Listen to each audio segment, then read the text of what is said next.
YCP ఎమ్మెల్యేలు assembly సమావేశాలకు హాజరు కాకపోవడం సరికాదన్నారు స్పీకర్ అయ్యన్న పాత్రుడు. ఇవాల్టి నుంచి అసెంబ్లీ సమావేశాలు ప్రారంభం కానుండటంతో సీఎస్, డీజీపీ ఉన్నతాధికారులతో స్పీకర్ సమావేశమయ్యారు. సమావేశాలకు కట్టుదిట్టమైన భద్రతా ఏర్పాట్లు చేయాలని ఆదేశించారు. సమావేశాల్లో సభ్యులకు ఎలాంటి ఇబ్బంది లేకుండా ఏర్పాట్లు చేయాలని సూచించారు. ప్రశ్నోత్తరాల్లో సభ్యులకు సమాధానాలు సకాలంలో చేరాలన్నారు. ఎమ్మెల్యేలంతా సమావేశాలకు హాజరై నియోజకవర్గ సమస్యలపై మాట్లాడాలన్నారు. వైసీపీ సభ్యులకు తగిన సమయం ఇచ్చే బాధ్యత తనదన్నారు స్పీకర్ అయ్యన్న.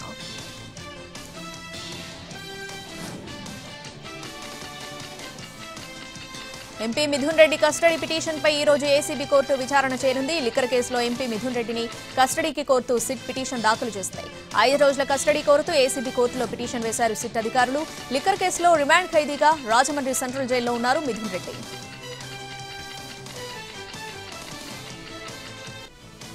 లిక్కర్ కేసు నిందితులకు బెయిల్ మంజూరును సవాల్ చేస్తూ ప్రభుత్వం వేసిన పిటిషన్పై ఏపీ హైకోర్టులో విచారణ జరిగింది. ఇప్పటికే ధనుంజయ రెడ్డి, కృష్ణమోహన్, బాలాజీ, దిలీప్ కు బెయిల్ మంజూరు చేయగా ఛార్జిషీట్ ప్రాతిపదికన ఏసీబీ కోర్టు నిందితులకు బెయిల్ మంజూరు చేయడం చట్టవిరుద్ధమని ప్రభుత్వ తరపు న్యాయవాది సిద్ధార్థ లూథ్రా వాదించారు. పలు తీర్పులను ఉదహరిస్తూ వాదనలు వినిపించారు. విచారణను ఈ రోజుకి వాయిదా వేసింది ఏపీ హైకోర్టు.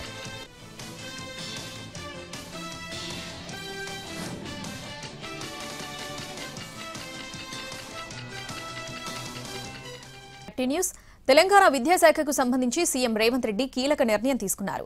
విద్యా విధానంలో సమూల మార్పులు ప్రక్షాళన చేయాలని నిర్ణయం తీసుకున్నారు. నూతన విద్యా పాలసీ వల్ల విద్యా విధానంలో మార్పులతో పాటు పేదరిక నిర్మూలన జరగాలన్నారు సీఎం. ఓపెన్ మార్కెట్ కారణంగా అంతర్జాతీయ స్థాయికి మన విద్యా విధానం సరితూగడం లేదన్నారు. ఏటా 1,10,000 మంది ఇంజనీర్లు ఉత్తీర్ణులవుతూ ఉండగా వారిలో 15% మందికి మాత్రమే ఉద్యోగాలు లభిస్తున్నాయన్నారు ముఖ్యమంత్రి రేవంత్.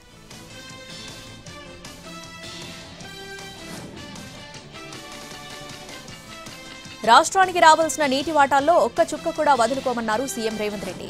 న్యాయమైన నీటి వాటా సాధిస్తామన్నారాయన. రాష్ట్రాన్ని డ్రగ్స్ రహితంగా చేస్తామన్న సీఎం ఎంత పెద్దవాళ్లున్నా వదిలిపెట్టమన్నారు. మూసీ రివర్ ఫ్రంట్ రూపకల్పనతో ఆర్థికంగా రాష్ట్రాన్ని బలోపేతం చేస్తామని, విమర్శలకు తగ్గేది లేదన్నారు.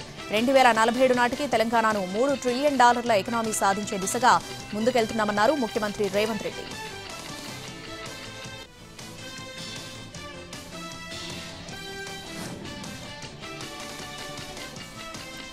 పార్టీ ఫిరాయింపు ఆరోపణలు ఎదుర్కొంటున్న 10 మంది ఎమ్మెల్యేల విషయం త్వరలోనే తేలిపోతుందన్నారు మంత్రి శ్రీధర్ బాబు. ఇది స్పీకర్ పరిధిలోనిదని, త్వరలోనే పరిష్కారం అవుతుందన్నారు. ఇప్పటికే వారి అభిప్రాయాలను అఫిడవిట్ల రూపంలో అందించారన్నారు మంత్రి. ఇప్పటికే కోర్టులో దీనిపై వాద్యముందని గుర్తు చేశారు మంత్రి.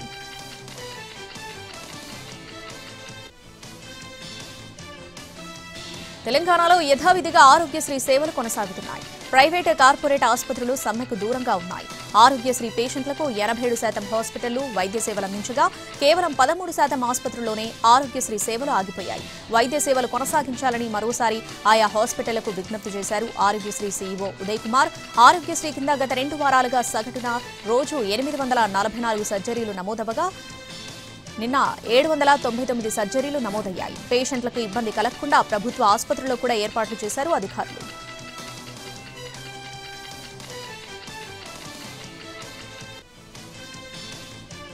రాజన్న సిరిసిల్ల జిల్లా కలెక్టర్ సందీప్ కుమార్ ఝాపై హైకోర్టు వారెంట్ జారీ చేసింది.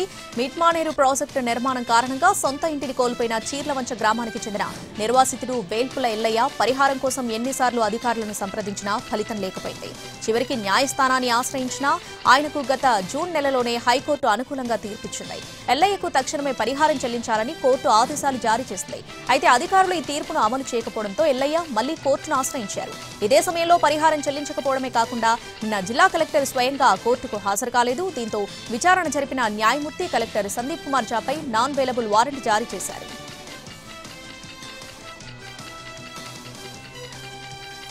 గ్రూప్ 1 వివాదం మరో మలుపు తిరిగింది. తెలంగాణ పబ్లిక్ సర్వీస్ కమిషన్ మరోసారి హైకోర్టును ఆశ్రయించింది. హైకోర్టు సింగిల్ బెంచ్ తీర్పును డివిజన్ బెంచ్లో సవాల్ చేసింది. సెప్టెంబర్ 9న ఇచ్చిన తీర్పులో గ్రూప్ 1 జనరల్ ర్యాంకింగ్ లిస్టును రద్దు చేస్తూ సింగిల్ బెంచ్ తీర్పిచ్చింది. మరోసారి రీవాల్యుయేషన్ చేయాలని, లేదంటే మళ్లీ పరీక్షలు నిర్వహించాలని ఆదేశించింది. సింగిల్ బెంచ్ తీర్పు సవాల్ చేస్తూ డివిజన్ బెంచ్ అప్పీల్కు వెళ్లింది టీజీపీఎస్సీ.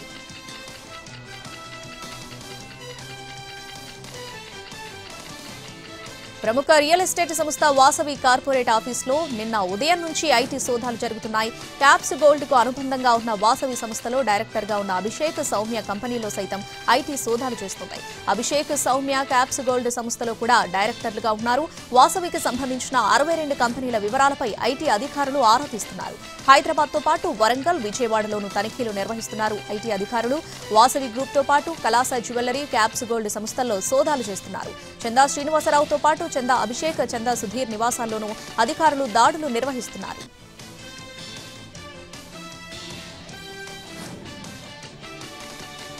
తెలంగాణ విద్యుత్ శాఖలో ఏడీఈ అంబేద్కర్ అక్రమాస్తులపై ఏసీబీ విచారణ కొనసాగుతుంది. రెండో రోజు సోదాలు చేశారు ఏసీబీ అధికారులు. చేవెళ్ల విద్యుత్ ఏడీ రాజేష్ ఇంట్లో రైడ్ చేస్తున్నారు. ఏడీఈ అంబేద్కర్ కు రాజేష్ బినామీగా ఉన్నాడు. రాజేష్ ఇంట్లోని బాత్రూంలో 20 లక్షల రూపాయలు దొరికాయి. దీంతో రాజేష్ ఇల్లు మొత్తాన్ని తనిఖీ చేశారు. నిన్న సతీష్, రాజేష్ తో పాటు ఏడీఈ అంబేద్కర్ బినామీల అందరినీ ఇళ్లలో కూడా సోదాలు చేస్తుంది ఏసీబీ.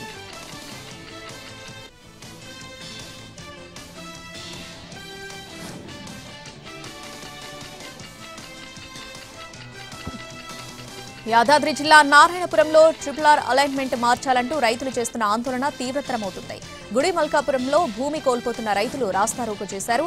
రైతు కన్నీళ్లు పెడితే దేశానికి మంచిది కాదని చెబుతున్నారు. అలైన్మెంట్ మార్చేంత వరకు ఉద్యమం కొనసాగుతూనే ఉంటుందని ఆవేదన వ్యక్తం చేస్తున్నారు భూ బాధితులు.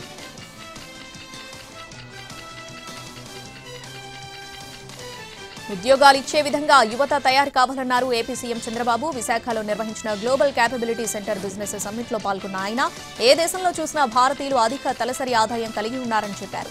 భారత్ను అగ్రస్థానంలో నిలపడమే కేంద్ర ప్రభుత్వ ఉద్దేశమన్న సీఎం చంద్రబాబు 2047 నాటికి భారత్ అతిపెద్ద ఆర్థిక వ్యవస్థగా ఎదుగుతుందని అన్నారు.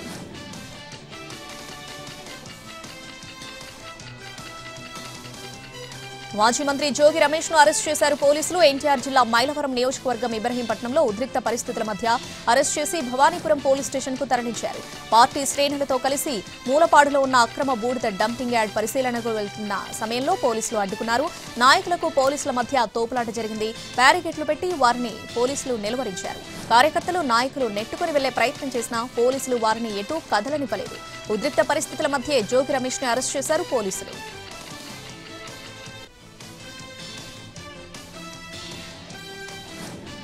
గుంటూరులో డయేరియా కలకలం సృష్టిస్తుంది. నగరంలో పలు ప్రాంతాలలో వాంతులు, విరోచనాలతో 30 మంది వరకు జీజీహెచ్లో చికిత్స కోసం చేరారు. పాత గుంటూరు, ఆర్టీసీ కాలనీ, రెడ్ల బజార్, బుచ్చయ్య తోట, నల్ల చెరువు, రెడ్డిపాలెం ప్రాంతాల నుంచి బాధితులు వచ్చారు. వీరందరికీ డయేరియా అనుమానిత లక్షణాలున్నట్లు వైద్యులు అనుమానిస్తున్నారు. జీజీహెచ్ ప్రత్యేక వార్డులో బాధితులను ఉంచి డాక్టర్లు చికిత్స అందిస్తున్నారు.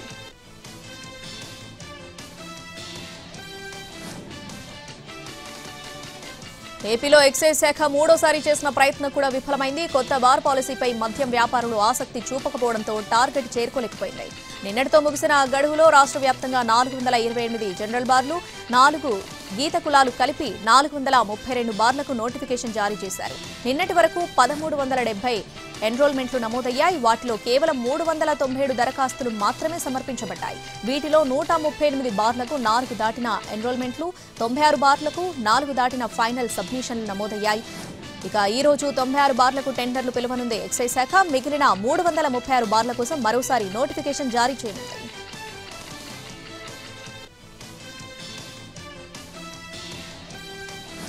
విజయనగరం జిల్లాలోని పలు గిరిజన గ్రామాల్లో విద్య కోసం ఆతృతతో చిన్నారులు ఎదురు చూస్తున్నారు. జిల్లాలోని కరఖవలస పంచాయతీలోని కొత్త మారిక, పాత మారిక గిరిజన గ్రామాలున్నాయి. ఇక్కడ 27 మంది విద్యార్థులు, 2 ఉపాధ్యాయులున్నారు. శాశ్వత పాఠశాల భవనాలు లేకపోవడంతో గురువులు చెట్ల క్రిందే తరగతులు నిర్వహించాల్సి వస్తుంది. వర్షం, గాలులతో బోధన కష్టసాధ్యమవుతుంది. 2014లో హుదూద్ తుఫాన్లో ఉన్న షెడ్డు కొట్టుకుపోయింది. ఇక అప్పటి నుంచి ఈ గిరిజన గ్రామానికి పాఠశాల భవనం దూరమైంది. గత ప్రభుత్వంలో నాడు నేడు పథకంలో కొత్త స్కూల్ భవనం కోసం నిధులు మంజూరు చేశారు. కానీ భవనానికి స్థలం చూపకపోవడంతో పనులు మొదలయ్యేలోపే ప్రభుత్వం మారిపోయింది. ఇప్పటికైనా పాఠశాల భవనాన్ని నిర్మించాలని స్థానికులు వేడుకుంటున్నారు.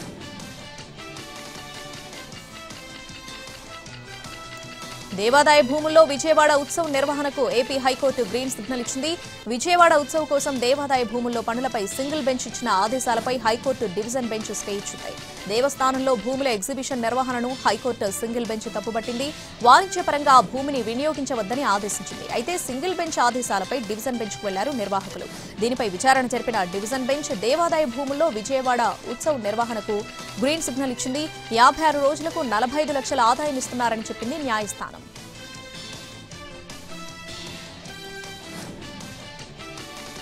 భారత పౌరుల ప్రయోజనాలను కాపాడేందుకు ఎంతవరకైనా వెళ్తామన్నారు ప్రధాని మోడీ.